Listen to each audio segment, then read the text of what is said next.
ಕವೇರಭಿಪ್ರಾಯಮಶಬ್ದಗೋಚರಂ ಸ್ಫುರಂತಮಾರ್ದ್ರೇಷು ಪದೇಷು ಕೇವಲಂ ವದದ್ಭಿರಂಗೈಃ ಕೃತರೋಮ ವಿಕ್ರಯೈಃ ಜನಸ್ಯ ತೂಷ್ಣೀಂ ಭವತೋಯಮಂಜಲಿ.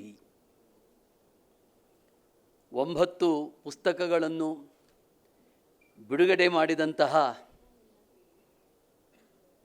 ಪ್ರಖ್ಯಾತ ನಟ, ಪದ್ಮಭೂಷಣ ಪುರಸ್ಕೃತ ಶ್ರೀಯುತ ಅನಂತನಾಗ್ ಅವರೇ, ಪ್ರಖರ ರಾಷ್ಟ್ರವಾದಿ ಚಿಂತಕ ಮತ್ತು ಮಹಾವಾಗ್ಮಿ ಶ್ರೀ ಚಕ್ರವರ್ತಿ ಸೂಲಿಬೆಲೆಯವರೇ, ವಿಶ್ವವಾಣಿ ಪುಸ್ತಕ ಪ್ರಕಾಶನದ ಮುಖ್ಯಸ್ಥರಾದ ಶ್ರೀಮತಿ ಸುಷ್ಮಾ ಭಟ್ ಅವರೇ, ವಿಶ್ವವಾಣಿ ಸಮೂಹ ಸಂಸ್ಥೆಯ ಸಿಇಒ ಆಗಿರುವಂತಹ ಚಿದಾನಂದ ಕಡಲಾಸ್ಕರ ಅವರೇ, ಪುಸ್ತಕದ ಕರ್ತೃಗಳಾದಂತಹ ಶ್ರೀ ಕಿರಣ ಉಪಾಧ್ಯಾಯ, ರಾಜು ಅಡಕಳ್ಳಿ, ಶ್ರೀಮತಿ ರೂಪಾ ಗುರುರಾಜ್, ಮೋಹನ ವಿಶ್ವ ಮತ್ತು ಶಿಶಿರ ಹೆಗಡೆಯವರೇ, ಇಂದಿನ ಸಮಾರಂಭದ ಅಧ್ಯಕ್ಷತೆಯನ್ನು ವಹಿಸಿರುವ 1 ಸಂವತ್ಸರ ಚಕ್ರವನ್ನು ಕಳೆದು 61ನೇ ವರ್ಷಕ್ಕೆ ಪದಾರ್ಪಣೆ ಮಾಡಿರುವಂತಹ, ಪತ್ರಿಕೋದ್ಯಮ ಪ್ರಪಂಚಕ್ಕೆ ಹೊಸ ಸ್ಪರ್ಶವನ್ನು ನೀಡಿದ ಬಹುಮುಖ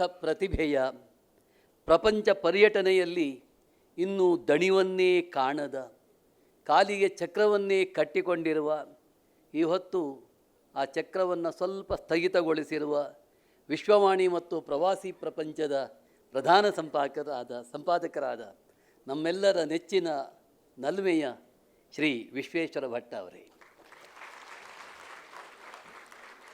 ಸಭ್ಯರೇ,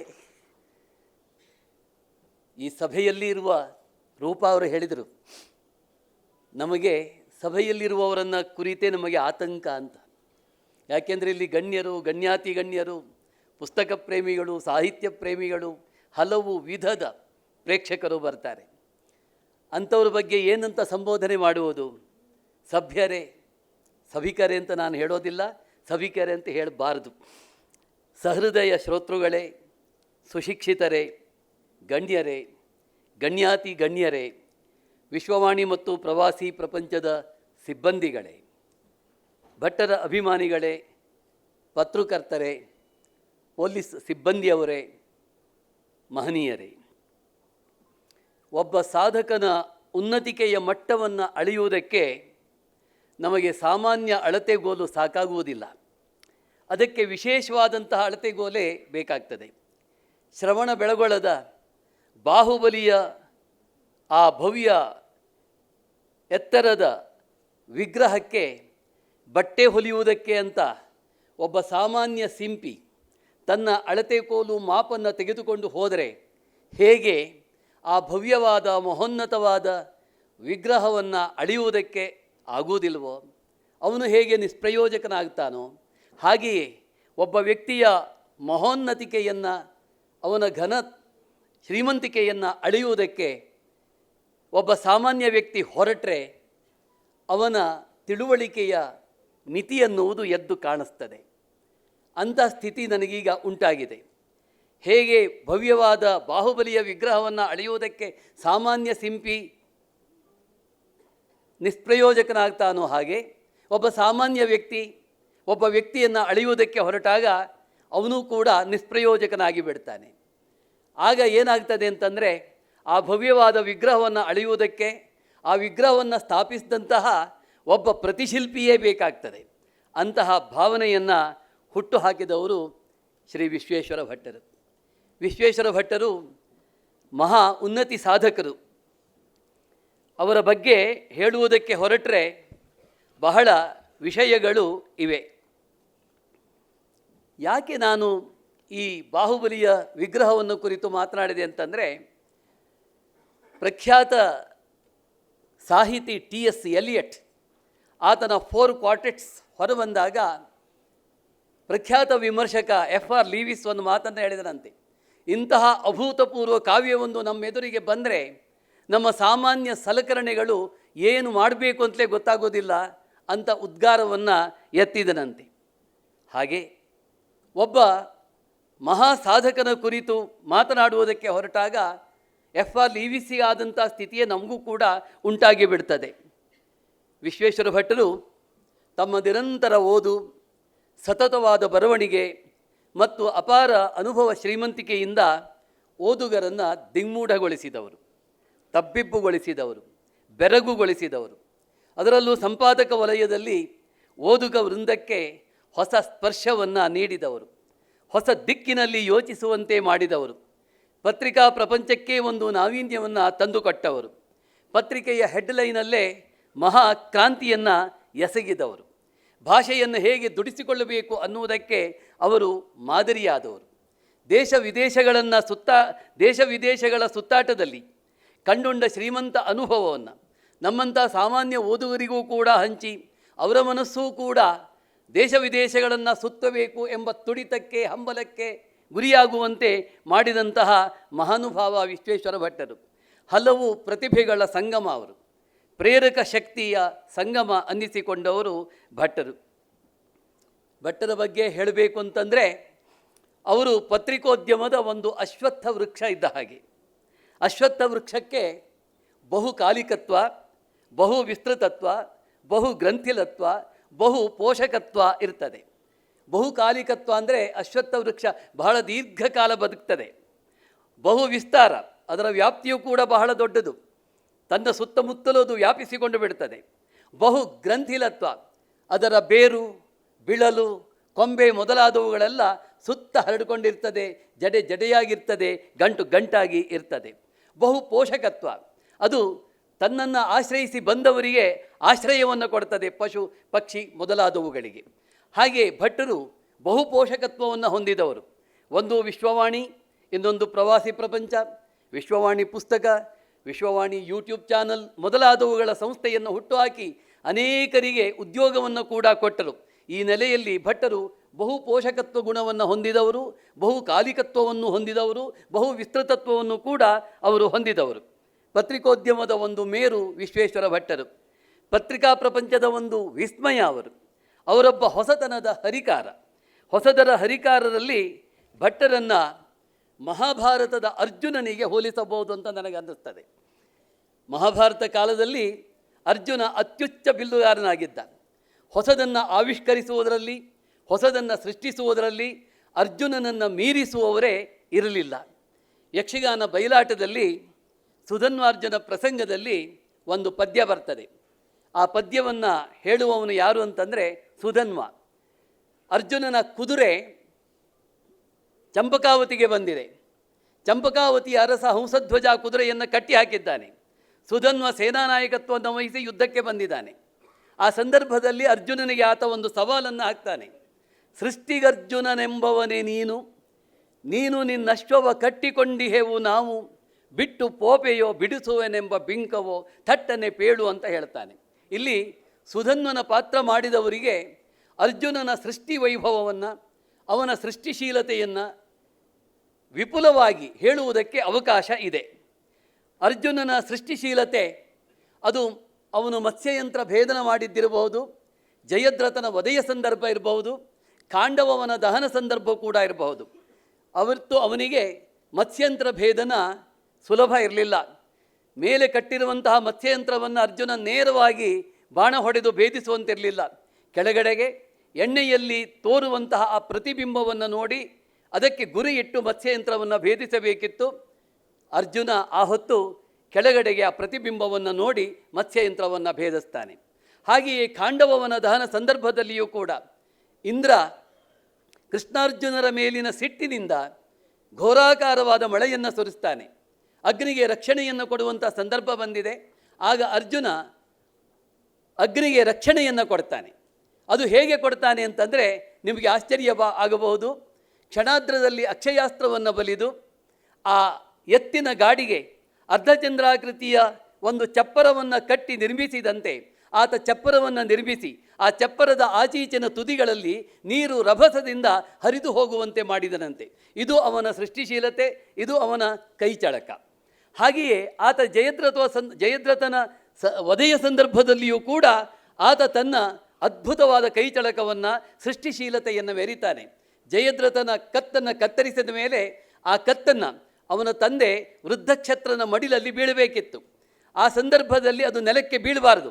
ಆಗ ಮತ್ತೊಂದು ಬಾಣವನ್ನು ಪ್ರಯೋಗ ಮಾಡಿ ಅರ್ಜುನ ಆ ಜಯದ್ರಥನ ಕತ್ತು ಮೇಲೆ ಹಾರಿ ಹೋಗುವಂತೆ ಮಾಡಿ ಎಲ್ಲೋ ಅಗೋಚರ ಸ್ಥಳದಲ್ಲಿ ತಪಸ್ಸು ಮಾಡ್ತಾ ಇದ್ದಂಥ ಅವನ ಅಪ್ಪ ವೃದ್ಧಕ್ಷತ್ರನ ಮಡಿಲ ಮೇಲೆ ಬೀಳುವಂತೆ ಮಾಡ್ತಾನೆ.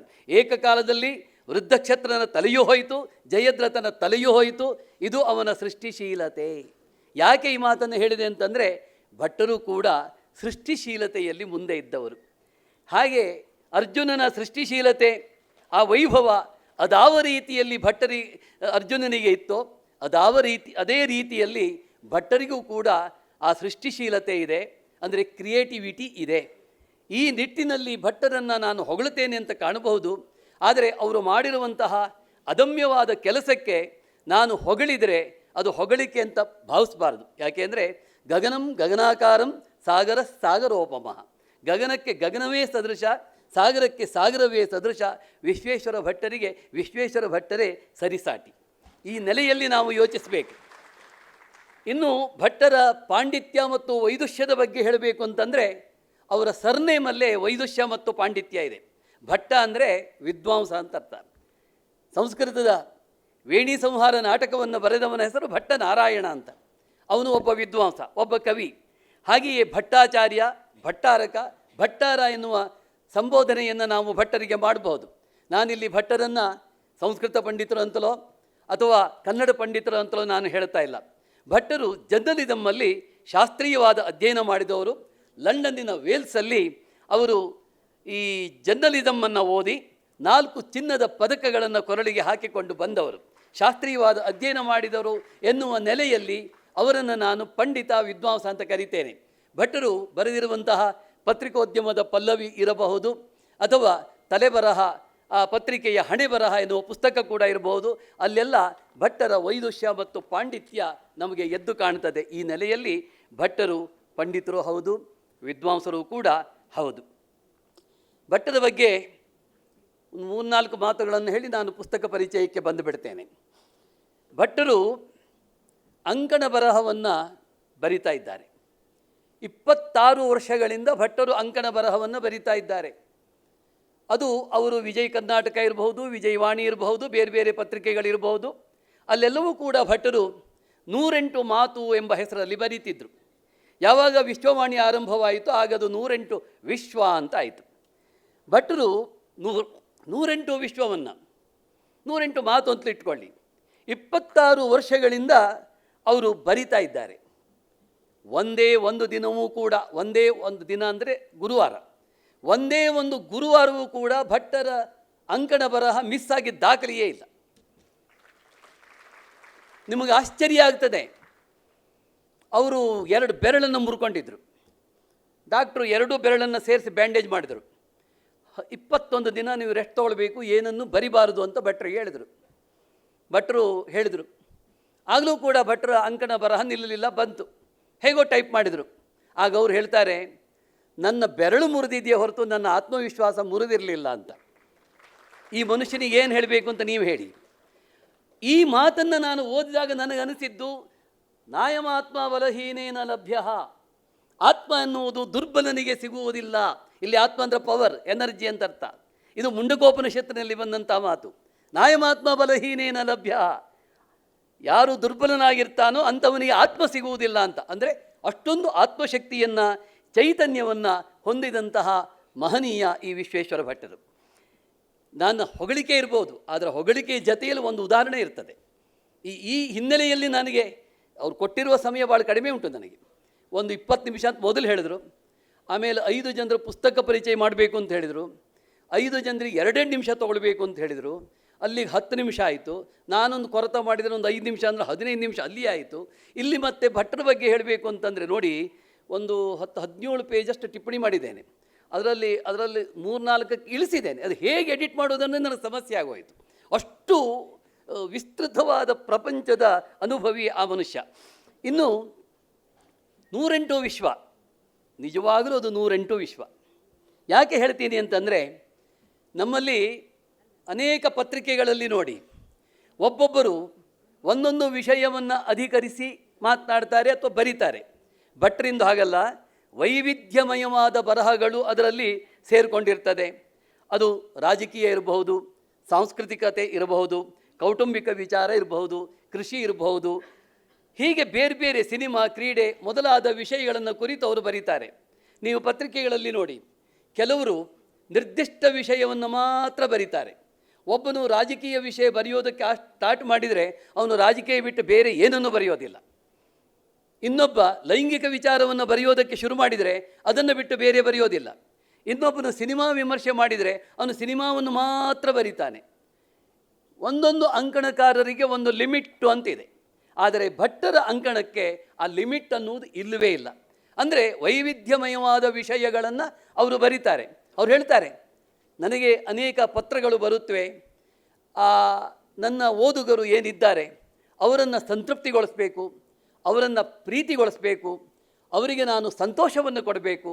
ಆ ಸಂತೋಷವನ್ನು ಕೊಡುವಾಗ ನಾನು ಹೊಸ ಹೊಸ ಅನ್ವೇಷಣೆಗೆ ಹೊರಡ್ತೇನೆ, ಹೊಸ ತಿರುಗಾಟಕ್ಕೆ ಹೊರಡ್ತೇನೆ, ಅಧ್ಯಯನಕ್ಕೆ ಹೊರಡ್ತೇನೆ ಅಂತ ಹೇಳ್ತಾರೆ. ಇದು ಅವರ ಪ್ರಾಮಾಣಿಕವಾದ ಮಾತು. ಅವ್ರು ಹೇಳೋದಿಷ್ಟನ್ನೇ, ಯಾರಾದರೂ ನನಗೆ ಪತ್ರ ಬರೆದರೆ ಅವರು ಸಂತೋಷಪಡಿಸಬೇಕು ಅನ್ನುವ ಗುರಿ ಇಟ್ಟುಕೊಂಡು ನಾನು ಅಧ್ಯಯನಕ್ಕೆ ಹೊರಡ್ತೇನೆ ಅನ್ನೋದಿದೆಯಲ್ಲ, ಅದು ಅವರ ಜೀವಂತಿಕೆಯ ಲಕ್ಷಣ. ಈ ನೆಲೆಯಲ್ಲಿ ನಾನು ಭಟ್ಟರ ಅಂಕಣಗಳನ್ನು ಪರಿಚಯಿಸ್ತಾ ಇದ್ದೇನೆ. ಮತ್ತು ಭಟ್ಟರು ಹೇಳ್ತಾರೆ, ನನಗೆ ನನ್ನ ಅಂಕಣ ಅಂದರೆ ಅದು ಅಕ್ಷರ ಗಂಗೆ ಇದ್ದ ಹಾಗೆ, ಅದು ಹುಲ್ಲುಗಾವಲು ಇದ್ದ ಹಾಗೆ, ಹೂದೋಟ ಇದ್ದ ಹಾಗೆ ಅಂತ ಹೇಳ್ತಾರೆ. ಎಷ್ಟು ಸಾಂಕೇತಿಕವಾದ, ಎಷ್ಟು ಅರ್ಥಪೂರ್ಣವಾದ ಮಾತು ಅಂತ ನೋಡಿ. ಅವರೇ ವ್ಯಾಖ್ಯಾನಿಸಿದ್ದಾರೆ. ಒಂದು ಹುಲ್ಲುಗಾವಲು, ಅವರ ಅಂಕಣ ಹುಲ್ಲುಗಾವಲು ಇದ್ದಾಗಂತೆ. ಒಂದು ಹುಲ್ಲುಗಾವಲಲ್ಲಿ ಒಂದು ಹಸುವನ್ನು ಬಿಟ್ಟರೆ ಅದು ಚಂಗನೆ ನೆಗಿತಾ ಇಡೀ ಹುಲ್ಲುಗಾವಲಲ್ಲಿ ತಿರುಗಾಡಿಕೊಂಡು ಸ್ವತಂತ್ರವಾಗಿ ಮೇಯತ್ತೆ. ಹಾಗೆಯೇ ಹೂದೋಟ, ಒಂದು ಹೂವಿನಿಂದ ಹೂದೋಟ ಆಗೋದಿಲ್ಲ. ಅಲ್ಲಿ ಸಂಪಿಗೆ, ಮಲ್ಲಿಗೆ, ಪುನ್ನಾಗ, ಬೇರೆ ಬೇರೆ ಬೇರೆ ಬೇರೆ ಬೇರೆ ಹೂಗಳೆಲ್ಲವೂ ಸೇರಿಕೊಂಡಿರುತ್ತವೆ. ಆ ಹೂದೋಟದಲ್ಲಿ ಅನೇಕ ಹೂಗಳು ಇದ್ದದ್ರಿಂದ ಅದು ಹೂದೋಟ ಅಂತಾಯಿತು. ಹಾಗೆಯೇ ಭಟ್ಟರ ಲೇಖನಗಳು ಬೇರೆ ಬೇರೆ ವೈವಿಧ್ಯತೆ ಇರುವುದರಿಂದ ಅವರು ಹೇಳಿರುವಂತಹ ಹೂದೋಟ ಮತ್ತು ಆ ಹುಲ್ಲುಗಾವಲು ಅನ್ನುವಂತಹದ್ದು ಅದು ಸಾರ್ಥಕವಾದದ್ದು. ಇನ್ನು ಭಟ್ಟರ ಲೇಖನದಲ್ಲಿ ಒಂದು ಪರ್ಸ್ನಾಲಿಟಿ ಡೆವಲಪ್ಮೆಂಟ್ ಕೂಡ ಇರ್ತದೆ. ಇವತ್ತು ವ್ಯಕ್ತಿತ್ವ ವಿಕಾಸಕ್ಕೆ ಸಂಬಂಧಪಟ್ಟಂತೆ ಸಾವಿರಾರು ಪುಸ್ತಕಗಳು ಬಂದಿವೆ, ಬರ್ತಾನೂ ಇವೆ. ನಾವು ಪರ್ಸ್ನಾಲಿಟಿ ಡೆವಲಪ್ಮೆಂಟ್, ವ್ಯಕ್ತಿತ್ವ ವಿಕಾಸಕ್ಕೆ ನಾವು ಅದೇ ಪುಸ್ತಕವನ್ನು ಓದಬೇಕು ಅಂತಿಲ್ಲ. ಭಟ್ಟರು ಬರೆದಿರುವಂತಹ ಅಂಕಣ ಬರಹಗಳನ್ನು ಅಥವಾ ಇನ್ಯಾವುದೋ ಓದಿದರೆ ನಮಗೆ ನಮ್ಮ ವ್ಯಕ್ತಿತ್ವದಲ್ಲಿ ಒಂದು ಬದಲಾವಣೆ ಆಗ್ತದೆ, ಒಂದು ವಿಕಾಸ ಕೂಡ ಆಗ್ತದೆ. ಭಟ್ಟರ ಪತ್ರಿಕೆಯ ವೈಶಿಷ್ಟ್ಯವನ್ನು ನಾನು ಹೇಳಬೇಕು. ಭಟ್ಟರ ಪತ್ರಿಕೆ ವಿಶ್ವವಾಣಿ ಇದೆಯಲ್ಲ, ಅಲ್ಲಿ ನೀವು ಯಾವುದೇ ಲೇಖನವನ್ನು ಕಳಿಸಿ ಅದು ಕಟ್ ಆಗೋದಿಲ್ಲ, ಎಡಿಟ್ ಆಗೋದಿಲ್ಲ. ಎಡಿಟ್ ಎಂಬ ಹೆಸರಲ್ಲಿ ಕತ್ತರಿಸಲ್ಪಡುವುದಿಲ್ಲ. ನೀವು 700, 800, 900, 1200 ವರ್ಡ್ವರೆಗೆ ಹಾಕಿ ಅದಷ್ಟೂ ಪ್ರಕಟ ಆಗ್ತದೆ. ಇವತ್ತು ಏನಾಗಿದೆ ಗೊತ್ತಾ, ನೀವು ಬೇರೆ ಪತ್ರಿಕೆಗೆ ಕಂಪೇರ್ ಮಾಡಿ ನೋಡಿ. ಅಲ್ಲಿ ಸಂಪಾದಕರು ಹೇಳ್ತಾರೆ, ನಾನೊಂದು ಲೇಖನ ಕಳಿಸ್ತಾ ಇದ್ದೇನೆ, ಹಾಕ್ತೀರಾ ಅಂತ ಕೇಳಿದರೆ, ಕಳಿಸಿ 200 ವರ್ಡ್ಸ್ ಇರಲಿ ಅಂತಾರೆ. ಕಳಿಸಿ 300 ವರ್ಡ್ಸ್ ಇರಲಿ ಅಂತ. ನಾವೇನಾದರೂ 500, ಅದು 500 ಅಂದರೆ ಶಬ್ದ ದೊಡ್ಡದು, ಅದು 1/4 ಪೇಜ್ ಆಗುತ್ತೆ, ಭಾಳ ಆಗಲ್ಲ. ಅದು 170 ವರ್ಡ್ಸ್ ಅಂದರೆ 1/4 ಪೇಜ್. 500 ವರ್ಡ್ಸು 1000 ವರ್ಡ್ಸ್ ಅಂದ್ಕೊಳ್ಳೆ ಏನೇನು ಅಂತ ಅದೇನೂ ಆಗೋದಿಲ್ಲ, 4 ಪೇಜ್ ಆಗ್ತದೆ ಅಷ್ಟೇ. ಇವರು ನಾವೇನಾದರೂ 4 ಪೇಜ್ ಕಳಿಸಿದರೆ 2 ಪೇಜ್ ಕತ್ತರಿಸಾಕ್ತಾರೆ. ಕತ್ತರಿಸಿ 2 ಪೇಜು ಪ್ರಕಟಿಸ್ತಾರೆ. ಅದನ್ನು ವಿಕೃತಿಗೊಳಿಸಿ ಅದರ ಮೂಲ ಆಶಯವನ್ನು ಕೊಂದು ಲೇಖನ ಹೊರದಿತ್ತು ಬರ್ತದೆ. ಟೈಟ್ಲ್ ಚೇಂಜ್ ಮಾಡಿದರು. ಭಟ್ಟರ ಪತ್ರಿಕೆಯಲ್ಲಿ ಅದು ಆಗೋದೇ ಇಲ್ಲ. ಭಟ್ಟರ ಪತ್ರಿಕೆಯಲ್ಲಿ ನೀವು ಎಷ್ಟು ವಿಸ್ತಾರವಾಗಿ ಬರೋದು ಹಾಕಿ, ಅದು ಪ್ರಕಟ ಆಗ್ತದೆ ಅಂತ. ಅವರು ಎಡಿಟ್ ಮಾಡೋದಿಲ್ಲ. ತೀರಾ ಅನಿವಾರ್ಯವಾದರೆ ಏನೋ ಅಸಂಬದ್ಧ ಪದ ಇದ್ದರೆ ಮಾತ್ರ ಅವರು ಕಟ್ ಅಂತ ಹೇಳಬಾರ್ದು. ಎಡಿಟ್ ಕಟ್ಟು ಬೇರೆ ಬೇರೆ. ಎಡಿಟ್ ಅಂತ ಹೇಳ್ತಾರೆ, ಅದು ಭಾಳ ಚಂದದ ಪದ, ಅದು ಕಟ್ ಮಾಡ್ತಾರೆ ಅವರು. ಆದರೆ ಭಟ್ಟರು ಕಟ್ ಮಾಡೋದಿಲ್ಲ. ಇದನ್ನು ನಾವು ಗಮನಿಸಬೇಕು.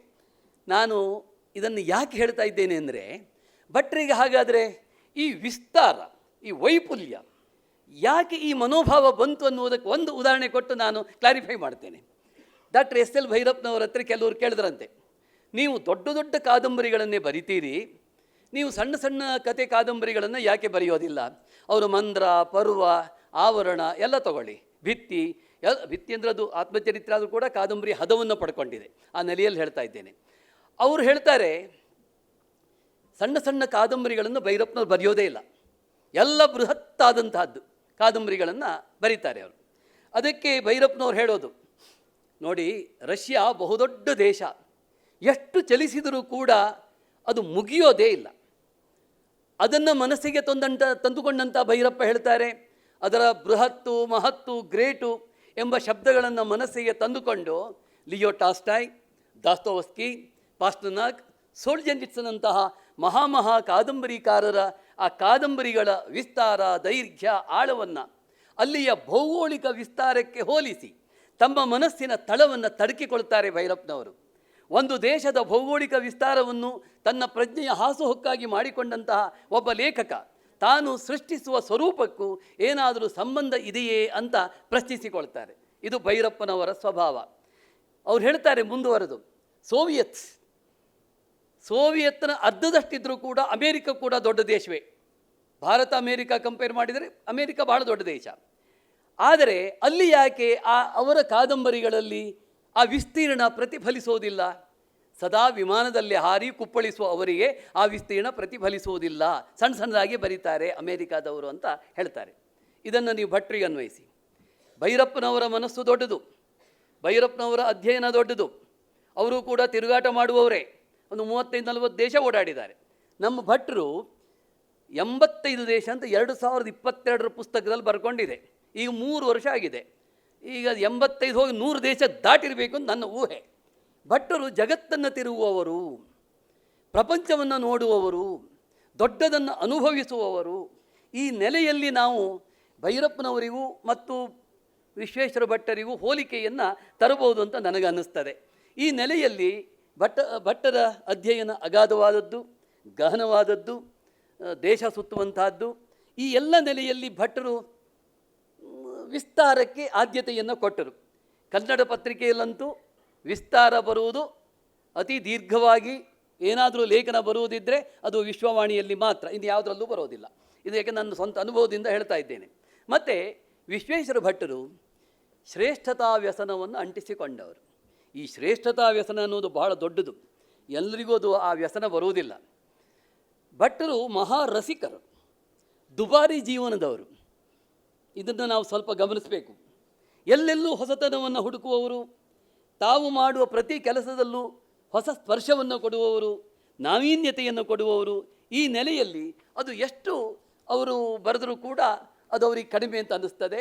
ಈ ನೆಲೆಯಲ್ಲಿ ನನಗೆ ಒಂದು ಮಾತು ನೆನಪಿಗೆ ಬರ್ತದೆ, ಕಾಳಿದಾಸನ ಉಕ್ತಿ. ರಘುವಂಶದಲ್ಲಿ ಕಾಳಿದಾಸ ಈ ರಘುವಂಶದ ಅರಸರ ವ್ಯಕ್ತಿತ್ವವನ್ನು ಕೊಂಡಾಡ್ತಾನೆ ಆರಂಭದಲ್ಲೇ.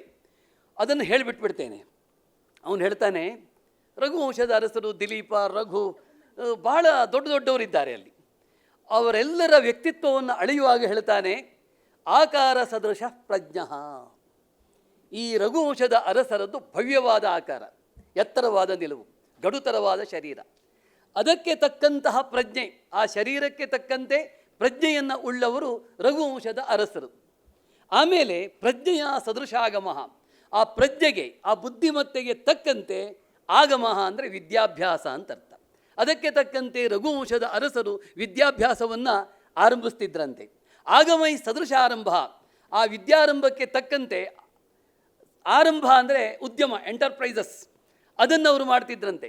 ಅಂದರೆ ವಿದ್ಯಾಭ್ಯಾಸಕ್ಕೆ, ಶಾಸ್ತ್ರೀಯ ಅಧ್ಯಯನಕ್ಕೆ ತಕ್ಕಂತೆ ಆ ಮಹನೀಯರು ಏನು ಮಾಡ್ತಿದ್ದು ಅಂತ ಕೇಳಿದರೆ ದೊಡ್ಡದಾದ ಉದ್ಯಮವನ್ನು ಕೈಗೊಳ್ಳುತ್ತಿದ್ದರು. ಆರಂಭ ಸದೃಶೋದಯ, ಆ ಆರಂಭಕ್ಕೆ ಇದಕ್ಕೆ ತಕ್ಕಂತೆಯೇ ಅವ್ರು ಏನು ಮಾಡ್ತಿದ್ರು ಅಂತಂದರೆ ಫಲವನ್ನು ಕೂಡ ಪಡಿತಿದ್ರು ಅಂತ. ಈಗ ನೋಡಿ, ಆಕಾರ ಸದೃಶ ಪ್ರಜ್ಞ. ಭಟ್ಟರ ವ್ಯಕ್ತಿತ್ವವನ್ನು ಒಮ್ಮೆ ಗಮನಿಸಿ, ಅವರ ಶಾರೀರಿಕ ದಾರ್ಢ್ಯತೆಯನ್ನು ಗಮನಿಸಿ.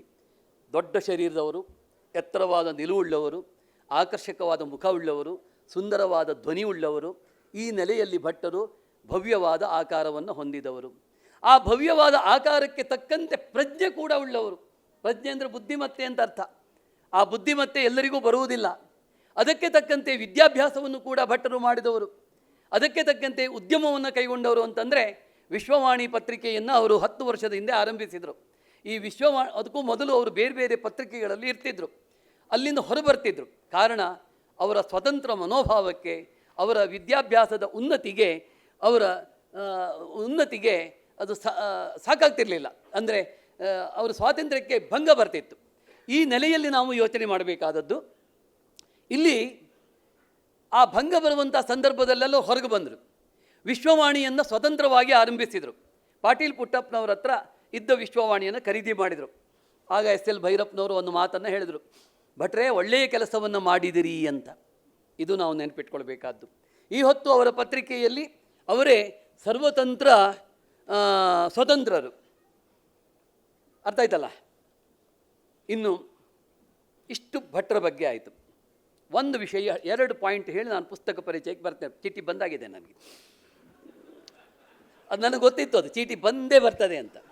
ಅಲ್ಲ, ನನಗೆ ಸಮಯವನ್ನು ಹೆಚ್ಚು ಹೇಳಬೇಕು, ಸಮಯವನ್ನು ದುರುಪಯೋಗ ಪಡಿಸ್ಕೊಳ್ಬೇಕು ಅನ್ನೋ ಮನೋಭಾವ ಖಂಡಿತ ಇಲ್ಲ. ಯಾಕೆಂದರೆ ನನಗೆ ಭಟ್ರ ಬಗ್ಗೆ ಎಷ್ಟು ಹೇಳಿದರೂ ನನಗೆ ಅತೃಪ್ತಿ ಆಗ್ತದೆ, ಯಾಕೆಂದರೆ ಅದು ಮುಗಿಯೋದಿಲ್ಲ, ಅಷ್ಟು ವಿಷಯಗಳು ಇವೆ. ಬಂಧುಗಳೇ, ಭಟ್ರು 10 ವರ್ಷದ ಹಿಂದೆ ವಿಶ್ವವಾಣಿಯನ್ನು ಆರಂಭಿಸಿದರು. ಅದು ಈ ಹೊತ್ತಿಗೂ ಕೂಡ ಒಂದು ದಿನವೂ ಕೂಡ ನಿಲ್ಲದೇನೆ ಆ ಪತ್ರಿಕೆ ಪ್ರಕಟಗೊಳ್ಳುತ್ತಾ ಇದೆ. ಇದನ್ನು ನಾವು ಗಮನಿಸಬೇಕು. ಇನ್ನು ಪ್ರಜಾವಾಣಿಯೋ, ಸಂಯುಕ್ತ ಕರ್ನಾಟಕವೋ, ಉದಯವಾಣಿಯೋ ಮೊದಲಾದ ಪತ್ರಿಕೆಗೆ ಭದ್ರವಾದ ಸಂಸ್ಥೆ ಇದೆ, ಅಲ್ಲಿ ನೌಕರರು ಇರ್ತಾರೆ, ಆ ಪತ್ರಿಕೆಗೆ ಯಾವ ತೊಂದರೆಯೂ ಆಗಲಾರದು. ಆದರೆ ವಿಶ್ವವಾಣಿ ಹಾಗಲ್ಲ. ಭಟ್ಟರೇ ಯಜಮಾನರು, ಭಟ್ಟರೇ ಸಂಸ್ಥಾಪಕರು, ಭಟ್ಟರೇ ಬರಹಗಾರರು, ಇವರೆಲ್ಲರನ್ನೂ ನೋಡಿಕೊಂಡು ಬರವಣಿಗೆ ಮಾಡುವಂತಹದ್ದು ದೊಡ್ಡದು. ಈಗ 1 ವರ್ಷದ ಹಿಂದೆ ಭಟ್ಟರು ಇನ್ನೊಂದು ವಿಕ್ರಮವನ್ನು ಸ್ಥಾಪನೆ ಮಾಡಿದರು. ಅದು ಪ್ರವಾಸಿ ಪ್ರಪಂಚ. ಈ ಪ್ರವಾಸಿ ಪ್ರಪಂಚ ಅನ್ನುವುದು ಬಹಳ ಅಪರೂಪದ ಪತ್ರಿಕೆ.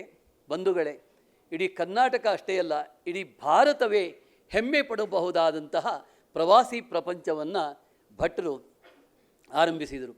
ವರ್ಣರಂಜಿತವಾದಂತಹ ಪುಟಗಳು, ಭರಪೂರ ಮಾಹಿತಿ, ದೇಶ ವಿದೇಶಗಳ ಪರಿಚಯ, 24 ಪುಟಗಳ ಬ್ರಾಡ್ ಶೀಟ್ ಇರುವಂತಹ, ಪ್ರತಿ ಶನಿವಾರ ಪ್ರಕಟಗೊಳ್ಳುವಂತಹ ಆ ಪ್ರವಾಸಿ ಪ್ರಪಂಚ ಅನ್ನೋದು ಇದೆಯಲ್ಲ, ನಮ್ಮ ಕಣ್ಣು ಮನವನ್ನು ಸೂರೆಗೊಳ್ಳುವಂತಹದ್ದು.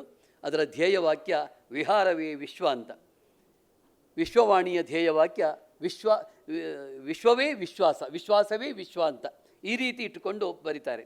ಭಟ್ಟರು ವಿಶ್ವವಾಣಿಯಲ್ಲಿ 108 ವಿಶ್ವ, ಗುರುವಾರ, ಭಾನುವಾರ ಅವರು ಬರೆಯೋದು ಇದೇ ಅಂತರಂಗ ಸುದ್ದಿ ಅಂತ. ಅದು ಇವತ್ತು ಬಿಡುಗಡೆ ಆಗಿದೆ. ಅದು ಅಂತರಂಗದ ಬ್ಲೂ ಟಿಕ್ ಅಂತ ಹೆಸರಲ್ಲಿ ಆಗಿದೆ. ಆಮೇಲೆ ಭಟ್ಟರು ವಾರಕ್ಕೆ 7 ಅಂಕಣಗಳನ್ನು ಬರೀತಾರೆ. ನಿಮಗೆ ಬಹಳ ಆಶ್ಚರ್ಯ ಆಗಬಹುದು. ಒಬ್ಬರು ವಾರಕ್ಕೆ 1 ಅಂಕಣ ಬರೆಯುವುದೇ ಕಷ್ಟ, ವಾರಕ್ಕೆ 7 ಅಂಕಣ ಬರೀತಾರೆ ಅಂತಂದರೆ ನೀವು ನೆನಪಿಟ್ಕೊಳ್ಳಿ. ಪ್ರವಾಸಿ ಪ್ರಪಂಚದಲ್ಲಿ ತಿರುಗಿ ಕೆಟ್ಟವರಿಲ್ಲವೋ ಅಂತ 1 ಅಂಕಣ, ಇನ್ನೊಂದು ತಿರುಗನ ಕನಸು ಅಂತ, ಇನ್ನೊಂದು ಸಂಚಾರಿ ಸಂಪಾದಕ ಅಥವಾ ವಿಶ್ವಕೋಶ ಅಂತ. ಇದನ್ನು ನಾವು ನೆನಪಿಟ್ಕೊಳ್ಬೇಕು. ತಿರುಗಿ ಕೆಟ್ಟವರಿಲ್ಲವೋ, ನಂಬಿ ಕೆಟ್ಟವರಿಲ್ಲವೋ, ಈ ಗುರುಗಳ ನಂಬದೆ ಕೆಡುವುದುಂಟೆ ಅಂತೇಳಿ ಪುತ್ತೂರು ನರಸಿಂಹನಾಯಕರು ಭಾಳ ಸೊಗಸಾಗಿ ಹಾಡಿದ್ದಾರೆ. ಅದು ದಾಸರ ಪದ.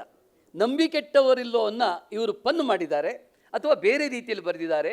ಇಲ್ಲಿ ಏನು ಬರೆದಿದ್ದಾರೆ ಅಂದರೆ ತಿರುಗಿ ಕೆಟ್ಟವರಿಲ್ಲವೋ. ಆಮೇಲೆ ತಿರುಗನ ಕನಸು, ನಮಗೆಲ್ಲ ಗೊತ್ತೇ ಇದೆ, ತಿರುಕನ ಕನಸು ಗೊತ್ತು. ಆದರೆ ಅವನ ಹಾಗೆ ಇದು ತಿರುಕನ ಕನಸಲ್ಲ, ತಿರುಗನ ಕನಸು, ತಿರುಗಾಟ ಮಾಡುವವನ ಕನಸು. ಇನ್ನೊಂದು ಸಂಚಾರಿ ಸಂಪಾದಕ ಅಥವಾ ವಿಶ್ವಕೋಶ ಬರ್ತದೆ. ಇದು ಬಹಳ ಅದ್ಭುತವಾದ ಅಂಕಣಗಳು. ಆಮೇಲೆ ಅವರು ಬರೆಯುವುದು ಇನ್ನೂ ಬಹಳ ಇವೆ. ನಿಮಗೆ ಕೇಳಿದರೆ ಆಶ್ಚರ್ಯ ಆಗ್ತದೆ. ಬಟರ್ ಸ್ಕಾಚ್ ಅಂತ ಒಂದು, ಬಟರ್ ಫ್ಲೈ ಅಂತ ಒಂದು, ಆಮೇಲೆ ಸದ್ಯ ಸಂಪಾದನೆ ಇವತ್ತು ಬಿಡುಗಡೆ ಆಗಿದೆ, ಸದ್ಯ ಸಂಪಾದನೆ ಅಂತ ಒಂದು, ಆಸ್ಕ್ ದ ಎಡಿಟರ್ ಅಂತ ಒಂದು. ಹೀಗೆ ವೈವಿಧ್ಯಮಯವಾದ ಅಂಕಣಗಳು ಬರುತ್ತವೆ. ಇಲ್ಲಿ 2 ನಿಮಗೆ ಸಂತೋಷ ಕೊಡುವಂಥ ಒಂದು ಮಾತನ್ನು ಹೇಳಿಬಿಡ್ತೇನೆ. ಬಟರ್ ಸ್ಕಾಚ್ ಹಾಗೂ ಬಟರ್ ಫ್ಲೈ ಎರಡೂ ಒಂದೇ ತರಹದ್ದು. ಒಂದು ಮನಸ್ಸಿಗೆ ವಿನೋದ, ಮುದ, ಸಂತೋಷ ಕೊಡುವಂತಹ ಒಂದು ಚಿಕ್ಕ ಅಂಕಣ ಅದು. ಅದರಲ್ಲಿ ಒಂದು ತಮಾಷೆ ಇರಬಹುದು, ವ್ಯಂಗ್ಯ ಇರಬಹುದು, ವಿಡಂಬನೆ, ಚೋದ್ಯ, ಕುಚೋದ್ಯ, ತಿಳಿಹಾಸ್ಯ, ನೌರಾದ ಎಳೆತ ಎಲ್ಲ ಇರ್ತದೆ. ಅದು ಎಷ್ಟು ಸೊಗಸಾಗಿರ್ತದೆ ಅಂತಂದರೆ ಕೇಳಿದರೆ, ಓದಿದರೆ ನಾವು ದಿನವಿಡೀ ಸಂತೋಷ ಪಡಬಹುದು, ಅದನ್ನು ಮೆಲುಕು ಹಾಕ್ತಾ ಇರಬಹುದು. ಒಬ್ಬರು ಕೇಳ್ತಾರೆ, ಏನು ಅಂತ ಪ್ರಶ್ನೆಗೆ ಇರಬಹುದು. ಶತಾವಧಾನಿ ಗಣೇಶ್ ಅವರು ಆನಂದವಾಯಿತು ಅಂತ ಹೇಳುವುದಿದ್ದರೆ ಹೇಗೆ ಹೇಳಬಹುದು ಅಂತ ಒಬ್ಬ ಕೇಳ್ತಾನೆ. ಭಟ್ರು ಉತ್ತರ ಕೊಡ್ತಾರೆ, ಶತಾವಧಾನಿ ಆರ್ ಗಣೇಶ್ ಅವರು ಆನಂದ ತುಂದಿಲವಾಯಿತು ಅಂತ ಉತ್ತರ ಕೊಡಬಹುದು ಅಂತ ಹೇಳ್ತಾರೆ. ಗಮನಿಸಿ ಎಷ್ಟು ಸೂಕ್ಷ್ಮ ಅಂತ. ಇದು ಶತಾವಧಾನಿಯವರ ಅಂದರೆ ಅವರು ಸಂಸ್ಕೃತ ಪ್ರೇಮಿಗಳು ಎನ್ನುವ ನೆಲೆಯಲ್ಲಿ ಇದನ್ನು ಹೇಳ್ತಾರೆ. ಹಾಗೆಯೇ ಕಾಶಿ ವಿಶ್ವೇಶ್ವರನಿಗೂ ಬೆಂಗಳೂರು ವಿಶ್ವೇಶ್ವರನಿಗೂ ಏನು ವ್ಯತ್ಯಾಸ ಅಂತ. ಅದಕ್ಕೆ ಭಟ್ರು ಹೇಳ್ತಾರೆ, ಕಾಶಿ ವಿಶ್ವೇಶ್ವರ ಸ್ಥಿರಮೂರ್ತಿ, ಬೆಂಗಳೂರು ವಿಶ್ವೇಶ್ವರ ಜಂಗಮ ಮೂರ್ತಿ ಅಂತ. ಅಂದರೆ ನಾನು ಹೇಳುವುದು ಯಾತಕ್ಕೆ ಅಂತಂದರೆ, ತನ್ನನ್ನೇ ತಾನು ಲೇವಡಿ ಮಾಡಿಕೊಳ್ಳಬಲ್ಲರು ಭಟ್ರು. ನಿಮಗೆ ಹೇಳ್ತೇನೆ, ಆಶ್ಚರ್ಯ ಆಗ್ತದೆ. ಕರವೇ ಪ್ರಭೆಯಾಗಿ ಉಳ್ಳ, ಕಿರಣವೇ ಪ್ರಭೆಯಾಗಿ ಉಳ್ಳ ಒಬ್ಬರು ಅವರ ಬಗ್ಗೆ ಬಂದಾಗ ಮೈತುಂಬ ರಾಡಿ ಮಾಡ್ಕೊಂಡ್ಬಿಟ್ರು. ಭಟ್ರು ಅದನ್ನು ಒಬ್ಬನನ್ನು ಲೇವಡಿ ಮಾಡಬೇಕು ಅಂತ, ಒಬ್ಬನ ತೇಜೋವಧೆ ಮಾಡಬೇಕು ಅಂತ ಖಂಡಿತ ಬರೆಯೋದಿಲ್ಲ. ಅದು ವಿನೋದ ತಮಾಷೆ ಓದಿಬಿಟ್ರೆ ಆಯ್ತು ಅಷ್ಟೇ. ಹಾಗೆ ಅವರು ಹೇಳ್ತಾರೆ, ಅವರು ಹೇಳ್ತಾಳೆ, ಒಬ್ಬ ಹೆಂಡತಿ ಮೂಡು ಬೆಂಗಳೂರಿನ ಹವಾಮಾನ ಇದ್ದ ಹಾಗೆ ಯಾವಾಗ ಮಳೆ ಬರುತ್ತೋ ಗೊತ್ತಾಗೋದಿಲ್ಲ ಅಂತ ಪ್ರಶ್ನೆ. ಅದಕ್ಕೆ ಭಟ್ರು ಹೇಳು, ಅದೇನೇ ಇರಲಿ ಗಂಡನಂತೂ ದಿನ ಕೊಡೆ ಹಿಡ್ಕೊಂಡೇ ಇರಬೇಕು ಅಂತ. ಇದು ಅಂದರೆ ಎಷ್ಟು ಲೈಟ್ ಹಾರ್ಟೆಡ್, ಖುಷಿ ಕೊಡುವಂತಹ ಬರಹಗಳು. ಇನ್ನು ಆಸ್ಕ್ ದ ಎಡಿಟರು, ಅದು ವೈವಿಧ್ಯಮಯವಾದ ಪ್ರಶ್ನೆಗಳುಳ್ಳದ್ದು, ಅಷ್ಟೇ ಸಂಯಮವಾಗಿ ಉತ್ತರವನ್ನು ಕೊಡ್ತಾರೆ. ಅದರಲ್ಲಿ ಮುಗ್ಧ ಪ್ರಶ್ನೆ ಇದೆ, ಮೂರ್ಖ ಪ್ರಶ್ನೆ ಇರ್ತದೆ, ಬಾಲಿಶ ಪ್ರಶ್ನೆ ಇರ್ತದೆ, ಗಂಡ ಹೆಂಡತಿ ಜಗಳದ್ದಿರ್ಬೋದು, ಲವ್ವರ್ಸಿಂದಿರಬಹುದು, ವೈವಿಧ್ಯ. ನೋಡಿ, ನಿಮಗೆ ಆಶ್ಚರ್ಯ ಆಗ್ತದೆ, ಈ ಜಗತ್ತು ಎಷ್ಟು ವಿಸ್ಮಯಕಾರಿ, ಎಷ್ಟು ವೈವಿಧ್ಯಮಯ ಅನ್ನುವುದನ್ನು ನೋಡಬೇಕು ಅಂತಾದರೆ ನಾವು ಆಸ್ಕ್ ದ ಎಡಿಟರ್ ಓದಬೇಕು. ಇಂಥದ್ದನ್ನೆಲ್ಲ ಭಟ್ಟರು ಮಾಡಿದ್ದಾರೆ. ಆಮೇಲೆ ಇನ್ನು ಒಂದು ಸಂಗತಿಯನ್ನು ಹೇಳಿ ಪುಸ್ತಕದ ವಿಷಯಕ್ಕೆ ಬರ್ತೇನೆ. ನನಗೆ ಭಾಳ ಕಷ್ಟ ಆಗಿದೆ, ಬಂದೆ ಆಯಿತು. ಭಾಳ ಹೊತ್ತು ತೊಗೊಳ್ಳಲ್ಲ, 11 ಕಾಲಕ್ಕೆ ಶುರು ಮಾಡಿದ್ದೇನೆ, 30 ನಿಮಿಷ 40 ನಿಮಿಷದೊಳಗೆ ಮುಗಿಸ್ತೇನೆ ನಾನು. ಅದು ನೀವು ಭರವಸೆ ಕೊಡ್ತೇನೆ, ನಾನು ಹೆಚ್ಚು ಹೊತ್ತು ತೊಗೊಳ್ಳೋದಿಲ್ಲ. ಯಾಕೆಂದರೆ ಒಬ್ಬ ಲೆಕ್ಚರರಿಗೆ ಪಾಠದ ಅವಧಿ 40 ನಿಮಿಷ, ನಾವು 40 ನಿಮಿಷ ಮಾಡುವವರು. ಹಾಗಾಗಿ ದಯವಿಟ್ಟು ಯಾರೂ ತಪ್ಪು ತಿಳ್ಕೊಳ್ಬೇಡಿ. ಆ ರೀತಿಯಲ್ಲಿ ಇರುವಂಥದ್ದು. ಭಟ್ಟರು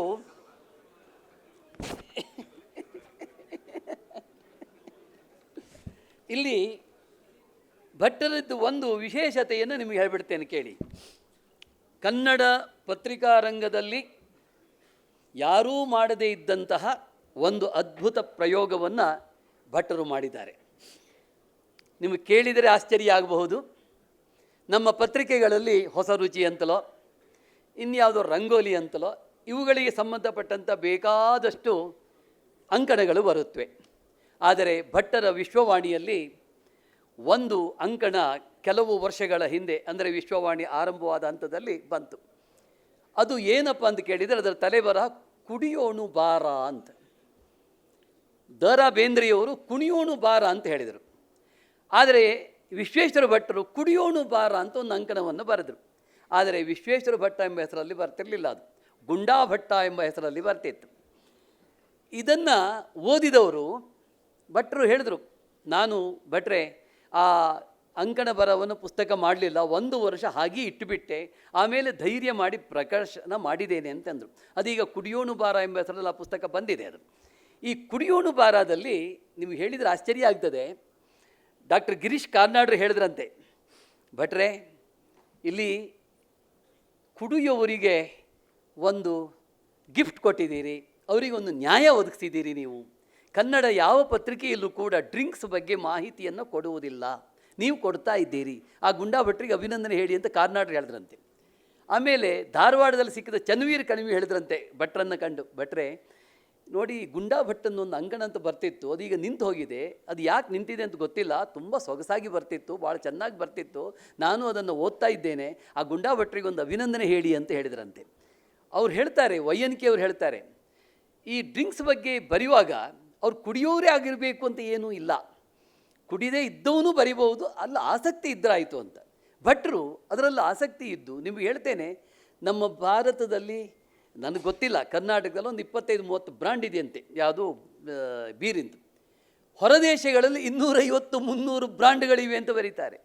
ಆಮೇಲೆ ಅದಕ್ಕೊಂದು ಹೇಳ್ತಾರೆ, ಈ ಡ್ರಿಂಕ್ಸಿಗೆ ಯಾರು ತಪ್ಪು ತಿಳ್ಕೊಬೇಡಿ, ಅದಕ್ಕೆ ಅದರದ್ದೇ ಆದ ಪರಂಪರೆ ಇದೆ, ಅದಕ್ಕೆ ಅದರದ್ದೇ ಆದ ಸಾಂಸ್ಕೃತಿಕ ಆಯಾಮ ಇದೆ, ಅದಕ್ಕೆ ಅದರದ್ದೇ ಆದ ರೀತಿ ನೀತಿಗಳಿವೆ ಅಂತ ಒಂದು ಪರಿಚಯಿಸ್ತಾರೆ. ನೀವು ಆ ಪುಸ್ತಕವನ್ನು ಓದಿದರೆ ಒಂದು ಪೆಗ್ಗಾದರೂ ಹಾಕಬೇಕು ಅಂತ ಅನಿಸುತ್ತೆ. ಅಂಥ ಒಂದು ಅದ್ಭುತವಾದ ಪುಸ್ತಕವನ್ನು ಅವರು ಬರೆದಿದ್ದಾರೆ. ಅಂದರೆ ಎಷ್ಟು ಕನ್ನಡದ ಯಾವ ಪತ್ರಿಕೆಯಲ್ಲೂ ಬರೋದಿಲ್ಲ, ಲೈಂಗಿಕ ವಿಚಾರ ಕೂಡ ಬರೋದಿಲ್ಲ. ಸುಧಾದಲ್ಲಿ ಡಾಕ್ಟರ್ ವಿನೋದ್ ಛಬ್ಬಿ ಕೆಲವು ವರ್ಷಗಳ ಹಿಂದೆ ಸುಖೀಭಾವ ಅಂತ ಬರೀತಿದ್ರು, ಅವ್ರು ಇಲ್ಲಿ ಬಂದಿದ್ದಾರೇನೋ ಗೊತ್ತಿಲ್ಲ, ಅದು ಭಾಳ ಚಂದವಾದ ಅಂಕಣ. ಆಮೇಲೆ ಬಹಳ ವರ್ಷಗಳ ಹಿಂದೆ ನಾವೆಲ್ಲ ಚಿಕ್ಕವರಾಗಿರುವಾಗ ಪ್ರಜಾಮತದಲ್ಲಿ ಗುಪ್ತ ಸಮಾಲೋಚನೆ ಅಂತ ಬರ್ತಿತ್ತು. ಈಗ ಅಂಥವೆಲ್ಲ ಬರೋದೇ ಇಲ್ಲ. ಈ ದರಿದ್ರ ಏನದು ಏನು ಹೇಳ್ತಾರೆ ಅದಕ್ಕೆ, ಸಾಮಾಜಿಕ ಜಾಲತಾಣ ಬಂತಲ್ಲ, ಸೋಷಿಯಲ್ ಮೀಡಿಯಾ, ಎಲ್ಲವೂ ಓಪನ್ ಕೆಟ್ಟದನ್ನೆಲ್ಲ ತೋರಿಸ್ತಾರೆ, ಗಾಂಭೀರ್ಯ ಇಲ್ಲ, ಏನೂ ಇಲ್ಲ. ಆದರೆ ಇದನ್ನು ನನಗೆ ಇದನ್ನು ಇನ್ನೂ ಚಂದ ಮಾಡಿ ವಿವರಿಸ್ಬೋದಿತ್ತು. ನನಗೆ ಒತ್ತಡ ಹೆಚ್ಚಾಗಿದೆ ಈಗ, ಆದ್ದರಿಂದ ನನಗೆ ಇಲ್ಲಿ ಈ ಪರಿಚಯ ಮಾಡಿಕೊಳ್ಳಿಕ್ಕೆ ಆಗೋದಿಲ್ಲ. ಬಂಧುಗಳೇ, ಅದಿರಲಿ, ಭಟ್ರು ನಮ್ಮೆಲ್ಲರ ಪ್ರೀತಿ ಪಾತ್ರರು, ಪತ್ರಿಕೋದ್ಯಮದಲ್ಲಿ ದೊಡ್ಡ ಕ್ರಾಂತಿಯನ್ನು ಎಸಗಿದವರು, ಸ್ನೇಹದ ಮನುಷ್ಯ, ಒಳ್ಳೆಯ ಮಾತನಾಡುವವರು. ಅವರು ಗುಡ್ ರೀಡರು, ಗುಡ್ ಲಿಸನರ್ ಕೂಡ. ಅವರ ಜೊತೆಯಲ್ಲಿ ಮಾತನಾಡಿದರೆ ನಮಗೆ ಸಂತೋಷ ಸಿಗ್ತದೆ, ಒಂದು ಸುಖ ಸಂವಹನ ಸಿಗ್ತದೆ. ಭಟ್ರು ಒಳ್ಳೆಯ ಕೇಳುಗರು ಕೂಡ ಹೌದು. ಒಳ್ಳೆಯ ಕೇಳುಗನೇ ಒಳ್ಳೆಯ ಸ್ಪೀಕರ್ ಆಗ್ತಾನೆ, ಒಳ್ಳೆಯ ರೈಟರ್ ಕೂಡ ಆಗ್ತಾನೆ. ಅಂಥ ಎಲ್ಲ ಗುಣಗಳು ಭಟ್ರಲ್ಲಿ ಇವೆ. ಬಂಧುಗಳೇ, ಇವತ್ತು ಭಟ್ರಿಂದ 4 ಪುಸ್ತಕ ಬಿಡುಗಡೆ ಆಗಿವೆ. 9 ಪುಸ್ತಕಗಳಲ್ಲಿ ಭಟ್ರ ಬಗ್ಗೆ ಹೇಳಿ ಆಯ್ತಲ್ಲ, ಇನ್ನೇನು ಬೇಡವಲ್ಲ. ಮತ್ತು ಪುಸ್ತಕದ ಬಗ್ಗೆ ನಾನು ಹೇಳಲಿಕ್ಕೆ ಹೋಗೋದಿಲ್ಲ. ಅಂತರಂಗದ ಬ್ಲೂಟಿಕ್ಕು, ಸದ್ಯ ಶೋಧನೆ, ಆಸ್ತಿ ಎಡಿಟರ್ 4 ಇವೆಲ್ಲ ಪ್ರಕಟ ಆಗಿವೆ. ಕಿರಣ್ ಉಪಾಧ್ಯಾಯರು, ರಾಜು ಅಡಕಳ್ಳಿ, ರೂಪಾ ಗುರುರಾಜು, ಮೋಹನ್ ವಿಶ್ವ ಮತ್ತು ಶಿಶಿರ ಹೆಗಡೆ, ಈ 5 ಪುಸ್ತಕ ಭಟ್ಟರ ಪುಸ್ತಕಗಳ ಜೊತೆಯಲ್ಲಿಯೇ ಆಗಿವೆ. ಕಿರಣ್ ಉಪಾಧ್ಯಾಯರು ಇಲ್ಲಿ ಕೂತಿದ್ದಾರೆ. ನಮಗೆ ಸಾಮಾನ್ಯವಾಗಿ ಅಂಕಣಕಾರರ ಹೆಸರನ್ನು ನೋಡ್ತೇವೆ, ಅವರ ವ್ಯಕ್ತಿ ಪರಿಚಯ ನಮಗಿರೋದೇ ಇಲ್ಲ. ನಮ್ಮಂಥವ್ರು ಹೇಳಿದರೆ ಗೊತ್ತಾಗ್ತದೆ, ಪುಸ್ತಕ ಓದಿದರೆ ಗೊತ್ತಾಗ್ತದೆ. ಕಿರಣ್ ಉಪಾಧ್ಯಾಯರು ಕೂಡ ಭಟ್ಟರ ಹಾಗೆ ಮೂರೂರವರು. ಓದಿದ್ದು ಬೆಳೆದಿದ್ದು ಎಲ್ಲ ಶಿರಸಿಯಲ್ಲಿ. ಇಂಜಿನಿಯರಿಂಗ್ ಪದವಿ ಮಾಡಿ ಸ್ವಲ್ಪ ಕಾಲ ಶಿರಸಿಯಲ್ಲಿ ಇದ್ದು ಆಮೇಲೆ ಅವರು ಜರ್ಮನಿಗೆ ಹೊರಟು ಹೋಗ್ತಾರೆ. ಹೋಗೋದಕ್ಕೆ ಮೊದಲು ಮಹಾರಾಷ್ಟ್ರದ ಪಾತಾಳಗಂಗೆಯಲ್ಲಿ ಸ್ವಲ್ಪ ದಿವಸ ಕೆಲಸ ಮಾಡಿದರು. ಆಮೇಲೆ ಗೋವಾದಲ್ಲಿ ಕೆಲಸ ಮಾಡಿದರು. ಆಮೇಲೆ ಅರೇಬಿಯಾದಲ್ಲಿ 17 ವರ್ಷ ಕೆಲಸ ಮಾಡಿ ನಂತರ ಬಹ್ರೈನಲ್ಲಿ ಸ್ವಂತ ಉದ್ಯಮವನ್ನು ಸ್ಥಾಪಿಸಿ ಅಲ್ಲಿಯೇ ನೆಲೆಸಿದ್ದಾರೆ. ಇವರಿಗೆ ಆಸಕ್ತಿ ದೊಡ್ಡದು, ಕ್ರಿಕೆಟು, ಬ್ಯಾಡ್ಮಿಂಟನ್, ಥ್ರೋಬಾಲ್ ಎಲ್ಲ ಆಸಕ್ತಿ ಇದೆ. ಆಮೇಲೆ ಕಿರಣ್ ಉಪಾಧ್ಯಾಯರು ಕೇವಲ ತಮ್ಮ ಅಂಕಣ ಬರಹ ಅಷ್ಟೇ ಅಲ್ಲ, ಒಂದು ಸಣ್ಣ ಪುಸ್ತಕ ಪ್ರಕಾಶನ ಕೂಡ ಇಟ್ಕೊಂಡಿದ್ದಾರೆ, ವಿಕಿ ಬುಕ್ಸ್ ಅಂತ. ಆ ಬುಕ್ಸ್ ಮೂಲಕ ಅವರು 2 ವರ್ಷದ ಹಿಂದೆ ಯಕ್ಷಋಷಿಯಂತೆ ಕರೆಯಲ್ಪಟ್ಟಂತಹ ಹೊಸತೋಟ ಮಂಜುನಾಥ ಭಾಗವತರ ಯಕ್ಷಹಂಸ ಎನ್ನುವ ಒಂದು ಬೃಹತ್ ಪುಸ್ತಕವನ್ನು ಅವರೇ ಪ್ರಕಾಶನ ಮಾಡಿದ್ದಾರೆ. ಕಳೆದ 5 ವರ್ಷಗಳಿಂದ ವಿಶ್ವವಾಣಿಯಲ್ಲಿ ಬರಿತಾ ಇದ್ದಾರೆ. ಪ್ರತಿ ಸೋಮವಾರ ಅವರ ಅಂಕಣ ಬರ್ತದೆ. ಅವರ ಪುಸ್ತಕದ ಟೈಟಲ್ ಪರದೇಶವಾಸಿ, ಹೊರದೇಶವಾಸಿ, ದೂರದೇಶವಾಸಿ, ಉಭಯ ದೇಶವಾಸಿ, ಆಸ್ತಿಕತೆ ಅಂತ ಒಂದು ಅನುವಾದ ಕೂಡ ಮಾಡಿದ್ದಾರೆ. 7 ಕೃತಿಗಳ ಕರ್ತೃ ಅವರು. ಇದು 8ನೇ ಕೃತಿ. ಇದಕ್ಕೆ ಡಾಕ್ಟರ್ ನಾ ಸೋಮೇಶ್ವರ್ ಅವರ ಮುನ್ನುಡಿ ಇದೆ. ವ್ಯಕ್ತಿಚಿತ್ರ, ಚುನಾವಣಾ ವಿಷಯ, ಸಿನಿಮಾ, ಕ್ರೀಡೆ, ಹೀಗೆ ಹಲವು ವಿಷಯಗಳಿಂದ ಮುಪ್ಪರಿಗೊಂಡ ಈ ಪುಸ್ತಕ ಇವತ್ತು ಪ್ರಕಟಗೊಂಡಿದೆ. ಅವರಿಗೆ ಧನ್ಯವಾದವನ್ನು ಹೇಳಲಿಕ್ಕೆ ಬಯಸ್ತೇನೆ. ರಾಜು ಅಡಕಳ್ಳಿ ಪತ್ರಿಕೋದ್ಯಮದಲ್ಲಿ ತುಂಬ ಜನಪ್ರಿಯವಾದ ಹೆಸರು. ಪ್ರಜಾವಾಣಿ, ಡೆಕ್ಕನ್ ಹೆರಾಲ್ಡು, ವಿಜಯ ಕರ್ನಾಟಕ, ಸುಧಾ, ತರಂಗ ಪತ್ರಿಕೆಗಳಿಗೆ 1.5 ದಶಕದಿಂದ ಬರವಣಿಗೆ ಮಾಡ್ತಾ ಇದ್ದಾರೆ. ಆ ಕಡೆಯಿಂದ 2ನೇ ಕೂತವರು. ಆಮೇಲೆ ಹರಟೆ, ಕಷಾಯ, ಹಾಸ್ಯ ವಿಲಾಸ, ರಸಗುಲ್ಲ ಅಂತಹ ಹಾಸ್ಯಕೃತಿಗಳನ್ನು ಅವರು ಬರೆದಿದ್ದಾರೆ. ಓದುಗರ ಹೃದಯವನ್ನು ಗೆದ್ದವರು. ನಾನು ಇದು ಕಿರಣ್ ಉಪಾಧ್ಯಾಯರಿಂದು ಇವತ್ತು ಬಿಡುಗಡೆ ಆಗಿದ್ದು ಹೊರದೇಶವಾಸಿ ಅಂತ, ಬಹುದೇಶವಾಸಿ ಅಂತ, ಅದು ಹೇಳಲಿಕ್ಕೆ ಬರ್ತಿದ್ದೆ. ಆಮೇಲೆ ಅವರು ಸಕ್ಸಸ್ ಸೂತ್ರಧಾರರು ಅಂತ ರಾಜು ಅಡಕಳ್ಳಿಯವರು ಬರೆದಿರುವುದು ಸಕ್ಸಸ್ ಸೂತ್ರಧಾರರು. ತನ್ನ ತೆಕ್ಕೆಗೆ ಸಿಕ್ಕಿದಂಥ ಅನೇಕ ಮಹನೀಯರನ್ನು ಬಹಳ ಪ್ರೀತಿಯಿಂದ ಪರಿಚಯಿಸಿದ್ದಾರೆ ರಾಜು ಅಡಕಳ್ಳಿಯವರು. ಯಶಸ್ಸಿನ ಸೂತ್ರಧಾರಿಗಳನ್ನು, ಎಲ್ಲೆಲ್ಲಿ ಉದ್ಯಮಿ ಇರಬಹುದು, ಕ್ರೀಡಾಪಟು ಇರಬಹುದು, ಯಕ್ಷಗಾನದವನು ಇರಬಹುದು, ನಾಟಕದವನು ಇರಬಹುದು, ಅಂಥವರನ್ನೆಲ್ಲ ಕುರಿತು ಪರಿಚಯಿಸುವಂಥ ಅದ್ಭುತ ಕೆಲಸ. ಆ ಪುಸ್ತಕದ ಹೆಸರೇ ಸಕ್ಸಸ್ ಸೂತ್ರಧಾರರು. 35 ಸಾಧಕರನ್ನು ಪರಿಚಯಿಸುವ ಈ ಕೃತಿ ಆಯಾ ವ್ಯಕ್ತಿಗಳ ಭಾವಚಿತ್ರವನ್ನು ಕೂಡ ಒಳಗೊಂಡಿದೆ. ಆಮೇಲೆ ಕರ್ನಾಟಕದ ವಿವಿಧ ಸಚಿವರುಗಳಿಗೆ, ಉಪಮುಖ್ಯಮಂತ್ರಿಗಳಿಗೆ ಮಾಧ್ಯಮ ಸಂಪರ್ಕಾಧಿಕಾರಿಯಾಗಿ ಕೆಲಸ ಮಾಡಿದಂತಹ ರಾಜು ಅಡಕಳ್ಳಿಯವರು ನಮ್ಮೆಲ್ಲರ ಪ್ರೀತಿ ಪಾತ್ರರು. Russia, Japan, Philippine, Cambodia, England ಮುಂತಾದ ದೇಶಗಳಿಗೆ 40ಕ್ಕೂ ಹೆಚ್ಚು ಸಲ ಹೋಗಿ ಬಂದಿದ್ದಾರೆ. ರಾಜು ಅಡಕಳ್ಳಿಯವರು ತಮ್ಮ ಕೃತಿಯ ಪ್ರಸ್ತಾವನೆಯಲ್ಲಿ ಒಂದು ಚಂದದ ಮಾತನಾಡಿದ್ದಾರೆ. ಹೆಂಡತಿ ಬಾಳ ಸಂಗಾತಿ ಆದರೆ ಪುಸ್ತಕ ಆತ್ಮಸಂಗಾತಿ ಅಂತ. ಭಾಳ ಚಂದದ ಮಾತು, ನನಗೆ ಬಹಳ ಖುಷಿ ಕೊಟ್ಟಂತಹ ಮಾತು. ಹೀಗೆ ಅವರು ವ್ಯಕ್ತಿಗಳನ್ನು ಪರಿಚಯಿಸಿದ್ದಾರೆ. ಆ ಪುಸ್ತಕವನ್ನೆಲ್ಲ ತಾವು ಕೊಂಡ್ಕೊಳ್ಬೇಕು, ಓದಬೇಕು ಅಂತ ನಾನು ಅಂದರೆ ಎಲ್ಲರ ಪುಸ್ತಕಗಳನ್ನು ಕೂಡ. ಹಾಗೆಯೇ ರೂಪಾ ಗುರುರಾಜು ಇವರು ಬಹುಮುಖ ಪ್ರತಿಭೆಯ ವ್ಯಕ್ತಿ. ಸಂವಹನ, ಲೇಖನ ಮುಂತಾದ ಸೃಷ್ಟಿಶೀಲ ಕ್ಷೇತ್ರಗಳಲ್ಲಿ ಕಳೆದ 18 ವರ್ಷಗಳಿಂದ ಕೆಲಸ ಮಾಡ್ತಾ ಇದ್ದಾರೆ. ರೇಡಿಯೋ ಮತ್ತು ಸಂವಹನ, ಸ್ಕ್ರಿಪ್ಟ್ ಬರವಣಿಗೆ, ಕ್ರಿಯೇಟಿವ್ ಬರವಣಿಗೆಯಲ್ಲಿ ತೊಡಗಿಸಿಕೊಂಡವರು. ಕಂಠದಾನ ಕೂಡ ಮಾಡ್ತಾ ಇರುವವರು. ಮಾಡಲಿಂಗ್, ಮೋಟಿವೇಶನಲ್ ಟಾಸ್ಕ್ ಮೊದಲಾದ ಹಲವು ಕ್ಷೇತ್ರಗಳಲ್ಲಿ ದುಡಿತಾ ಇರುವಂತಹ ಗೃಹಿಣಿ. ಅವುಗಳಲ್ಲಿ ಅಪಾರ ಅನುಭವ ಕೂಡ ಇರುವವರು. ಡಿ ಡಿ ಚಂದನ, FM ರೈನ್ಬೋದಲ್ಲಿ ಕೆಲಸ ಮಾಡಿದ ಅನುಭವ ಉಳ್ಳವರು, ಸಿನಿಮಾ ಶಾರ್ಟ್ ಫಿಲ್ಮ್ಗಳಲ್ಲಿ, ಆಮೇಲೆ ಉಡುಪು ಮತ್ತು ಆಭರಣಗಳು ಅದು ಹೆಚ್ಚು ಪ್ರಕಟ ಆಗಿದ್ದು ತೆಲುಗು ದೇಶದಲ್ಲಿ. ತೆಲುಗು ಬ್ರ್ಯಾಂಡ್ಗಳಿಗಾಗಿ ಮಾಡೆಲಿಂಗ್ ಕೂಡ ಆಗಿ ಅನುಭವ ಇದ್ದವರು. ಪ್ರಸ್ತುತ ವಿಶ್ವವಾಣಿ ಕ್ಲಬ್ ಹೌಸ್ನ ದೊಡ್ಡ ಜವಾಬ್ದಾರಿಯನ್ನು ಹೊತ್ತಿದ್ದಾರೆ. ಆ ಜವಾಬ್ದಾರಿಯನ್ನು ಅವರೇ ನಿರ್ವಹಣೆ ಮಾಡ್ತಾರೆ. ಅದನ್ನು ಭಾಳ ಸೊಗಸಾಗಿಯೂ ಕೂಡ ಮಾಡ್ತಾರೆ. ಅತಿಥಿಗಳನ್ನು ಕರೆಯೋದು, ಬರಮಾಡಿಕೊಳ್ಳೋದು, ಸ್ವಾಗತಿಸೋದು, ಅದರ ನಿರ್ವಹಣೆ ಅದು ಸುಲಭದ ಕೆಲಸ ಅಲ್ಲ. ಅದನ್ನು ಶ್ರದ್ಧೆಯಿಂದ ಮಾಡ್ತಾ ಇದ್ದಾರೆ. ಅವರೊಂದು ಬಿಡುಗಡೆಗೊಂಡಿರುವ ಪುಸ್ತಕದ ಹೆಸರು ಒಂದೊಳ್ಳೆ ಮಾತು ಭಾಗ 5. ಇದುವರೆಗೆ 4 ಭಾಗ ಪ್ರಕಟಗೊಂಡಿದೆ. ಈಗ ಒಂದೊಳ್ಳೆ ಮಾತು ಅನ್ನೋದನ್ನು ನೀವು ವಿಶ್ವವಾಣಿ ಓದುವವರಿಗೆ ಪ್ರತಿದಿನ ಒಂದು ಒಳ್ಳೆಯ ಮಾತು ನಮಗೆ ಸಿಗ್ತದೆ. ಆಮೇಲೆ ಕ್ಷಣ ಹೊತ್ತು ಆಣಿಮುತ್ತು ಖ್ಯಾತಿಯ ಅಕ್ಷರ ಪ್ರೇಮಿ ಇಲ್ಲೇ ಇದ್ದಾರೆ, ಷಡಕ್ಷರಿಯವರ ಮುನ್ನುಡಿ ಈ ಪುಸ್ತಕಕ್ಕೆ ಇದೆ. ಈ ಬರಹದಲ್ಲಿ ಎದ್ದು ಕಾಣುವ ಅಂಶ ಅಂತಂದರೆ ಪುರಾಣಗಳ ಕಥೆಗಳನ್ನು ಆಧುನಿಕ ಕಾಲಕ್ಕೆ ಹೋಲಿಸಿ ಆ ಮೌಲ್ಯಗಳನ್ನು ನವೀಕರಿಸಿದ್ದಾರೆ. ಸ್ವಲ್ಪ ದಂತಕಥೆಗಳನ್ನು ಆಶ್ರಯಿಸ್ತಾರೆ. ಶಾಸ್ತ್ರೀಯವಾದ ಅಧ್ಯಯನದವರಿಗೆ ಅದು ಬೇರೆ ಅನುಭವ ಆಗ್ತದೆ.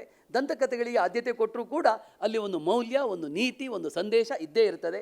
ಕೊನೆಯಲ್ಲಿ ಒಂದೊಳ್ಳೆ ಮಾತು, ಒಂದು ಒಳ್ಳೆಯ ಮಾತಿನಿಂದ ಮನುಷ್ಯ ತನ್ನ ವ್ಯಕ್ತಿತ್ವವನ್ನು ಹೇಗೆ ಬೆಳೆಸ್ಕೊಳ್ಬಹುದು ಅನ್ನೋದರ ಬಗ್ಗೆ ತುಂಬ ಸುಂದರವಾದ ಪರಿಚಯ. ಇನ್ನು ಮೋಹನ ವಿಶ್ವ, ಇವರ ನಿಜವಾದ ಹೆಸರು ಮೋಹನ್ ಕುಮಾರ್ ಅಂತ, ಅಲ್ಲಿ ಫಸ್ಟ್ ಕೂತವರು.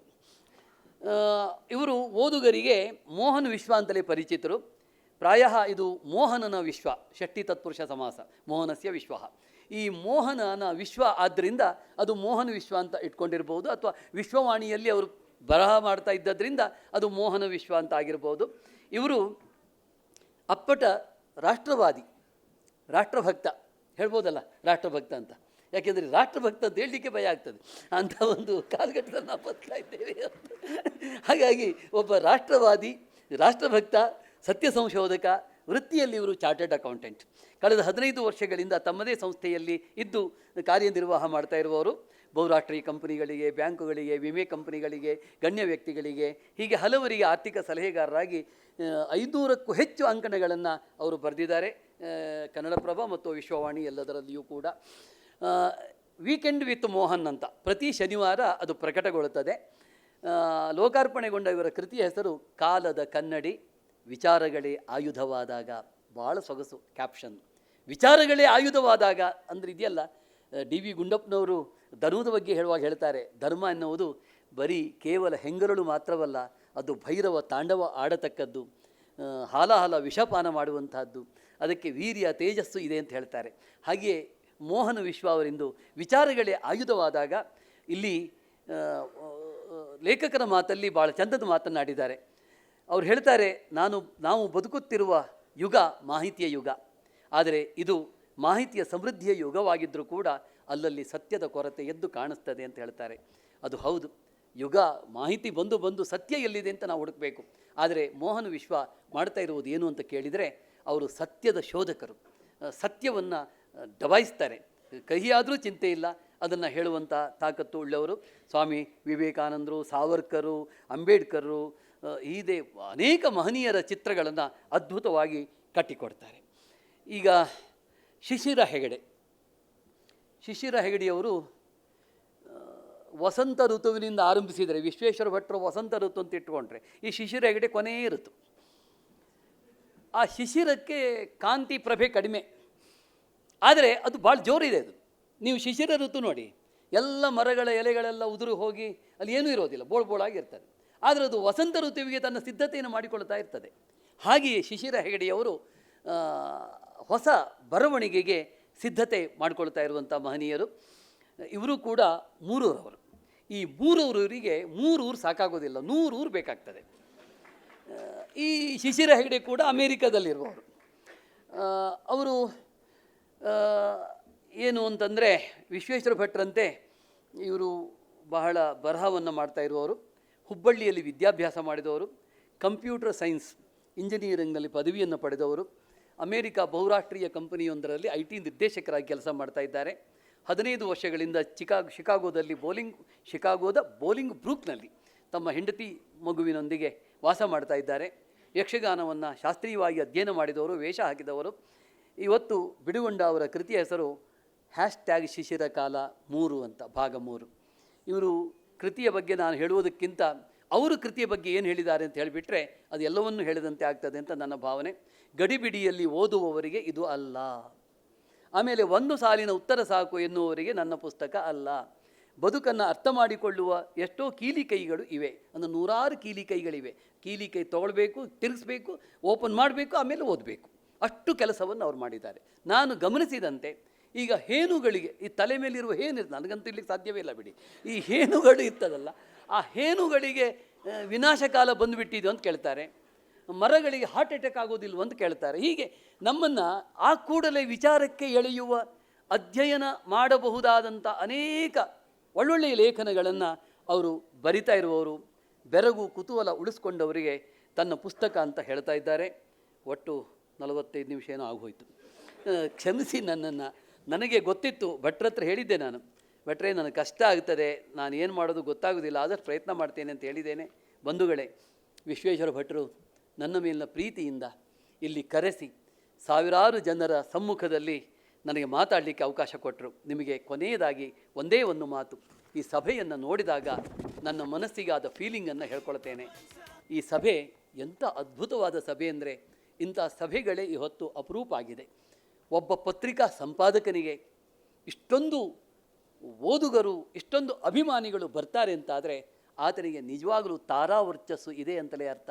ಪತ್ರಿಕೋದ್ಯಮದಲ್ಲಿ ಸ್ಟಾರ್ ವ್ಯಾಲ್ಯೂ ಪಡೆದಿರುವಂತಹ ಮಹನೀಯರು ಇವತ್ತು ತಾರಾವರ್ಚಸ್ಸು ಇರುವವರು ಬಹಳ ಮಂದಿ ಇದ್ದಾರೆ. ಇಲ್ಲಿ ಅನಂತ್ನಾಗಿದ್ದಾರೆ, ಆಮೇಲೆ ಚಕ್ರವರ್ತಿ ಸೂಲಿಬೆಲೆ ಇದ್ದಾರೆ. ಅನಂತ್ನಾಗಂತೂ ಕೇಳುವುದೇ ಬೇಡ. ಅನಂತ್ನಾಗ್ ಪ್ರತಿಭೆ ಬಗ್ಗೆ ಒಂದು ಮಾತು ಹೇಳಿಬಿಡ್ತೇನೆ ಇಲ್ಲಿಯೇ. ಅವರು ತಮ್ಮ ಶಂಕರ್ನಾಗಿದ್ದರು. ಶಂಕರ್ನಾಗು ರಮೇಶ್ ಭಟ್ರನ್ನು ಡೆಲ್ಲಿ ಕಳಿಸ್ಬೇಕು, ಏನೇನು ಮಾಡಬೇಕು ಅಂತ ಹೇಳಲಿಕ್ಕೆ ಸಮಯ ಇಲ್ಲ, ಟಿಕೆಟ್ ಎಲ್ಲ ರೆಡಿ ಇದೆ, ಏರ್ಪೋರ್ಟಿಗೆ ಹೋಗಬೇಕು, ಕಳಿಸ್ಕೊಳ್ಬೇಕು. ಆಗ ಅವ್ರು ಹೇಳಿದಂತೆ, ನಾನು ನೀನು ಏನು ಮಾಡಬೇಕು ಅಂತ ಬರೋದು ಈ ಬ್ಯಾಗಲ್ಲಿ ಇಟ್ಟಿದ್ದೇನೆ, ಅದನ್ನು ಓದ್ಕೊ ನೀನು ಫ್ಲೈಟಲ್ಲಿ ಅಂತೇಳಿ ಹಚ್ಚಿಬಿಡ್ತಿದ್ರೆ. ಅಂದರೆ ಅಂತಹ ಪ್ರತಿಭಾನ್ವಿತ ಶಂಕರ್ನಾಗ್. ಇವರು ಕೂಡ ಅಂತಹದ್ದೇ ಪ್ರತಿಭಾನ್ವಿತರು.